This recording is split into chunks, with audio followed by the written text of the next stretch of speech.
வாழிய செந்தமிழ், வாழ்க நற்றமிழர், வாழிய பாரத மணித்திருநாடு. அன்பு குழந்தைகளே, தினம் ஒரு துதிப்பாடலை நாம் பார்த்து கொண்டிருக்கிறோம். அந்த வரிசையில் இன்று சிவபெருமானை திருநாவுக்கரசர் அப்பர் பெருமான் போற்றி பாடிய ஒரு தேவார பாடலை, சிவபெருமானை நடராஜராக கண்டு போற்றி பாடிய ஒரு தேவார பாடலை பார்க்க இருக்கிறோம். அப்பர், சம்பந்தர், சுந்தரர் மூவரும் பாடியது தேவாரம் எனவும், மாணிக்கவாசகர் பெருமான் பாடியது திருவாசகம் எனவும் போற்றப்படுகிறது. இந்த பாடலில் நடராஜர் வடிவில் சிவனை கண்டு போற்றும் அப்பர் பெருமான் மனிதனாக பிறப்பதும் வேண்டுவதே என்பதை வலியுறுத்துகிறார். ஏன்னா நடராஜரை பார்க்கறதுக்காக வேண்டியாவது மனிதனாக பிறக்கணும் அப்படிங்கிறார். அந்த உருவத்தை அப்படியே இந்த பாடலில் வர்ணிக்கிறார். அந்த பாடல் இதுதான்: குனித்த புருவமும் கொவ்வை செவ்வாயில் குமின் சிரிப்பும் பனித்த சடையும் பவளம்போல் மேனியில் பால் வெந்நீரும் இனித்த முடைய எடுத்த பொற்பாதமும் காணப்பெற்றால் மன்னித்த பிறவியும் வேண்டுவதே இந்த மாநிலத்தே.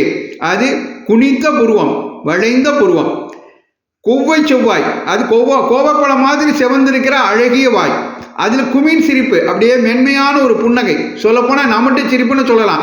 நான் ஆடுறதுனால தான் நீங்கள்லாம் ஆடிக்கிட்டு இருக்கீங்க, அது தெரியாமல் நீங்கள் ஆடுற மாதிரி நினச்சிக்கிறீங்களேன்னு நினைக்கிற நமட்டு சிரிப்பு.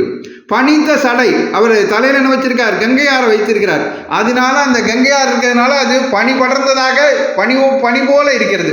பனித்த சடையும் பவளம் போல் மேனியில், மேனி எப்படி இருக்கு? பவளம் மாதிரி சக்கச்சவேன்னு இருக்கு. அதில் எப்படி இருக்கு? திருநீரை அணிந்திருக்கிறார். அது வெள்ளை வெளையர்னு பால் மாதிரி வெந்நீர் அணிந்திருக்கிறார். இனித்த உடைய எடுத்த பொற்பாதமும், இனிய தூக்கிய திருவடி. ஏன் அதை இனிமையான பாதம்னு சொல்றார்? அதுதான் நற்கதி அருளக்கூடியது. இன்னொரு பாதத்தினால அவர் முயலகனம் மிதிச்சுக்கிட்டு இருக்கார். அதன் மூலமாக, அந்த முயலகனம் மிதிப்பதன் மூலமாக மும்மலங்களையும் அவர் அடக்கி கொண்டிருக்கிறார். அதை அடக்கி நம்மளை நல்வழிப்படுத்தி நற்கதி தரக்கூடியது அவருடைய தூக்கிய திருவடி. அந்த நடராஜ பெருமானை தூக்கிய திருவடியை பிடித்து கொண்டால் நாம் நற்கதி அடையலாம். ஆக இந்த பாடல் நமக்கு ஒரு இனிமையான மனிதனாக பிறக்க வேண்டியதன் அவசியத்தை வலியுறுத்தி சொல்கின்ற பாடல்.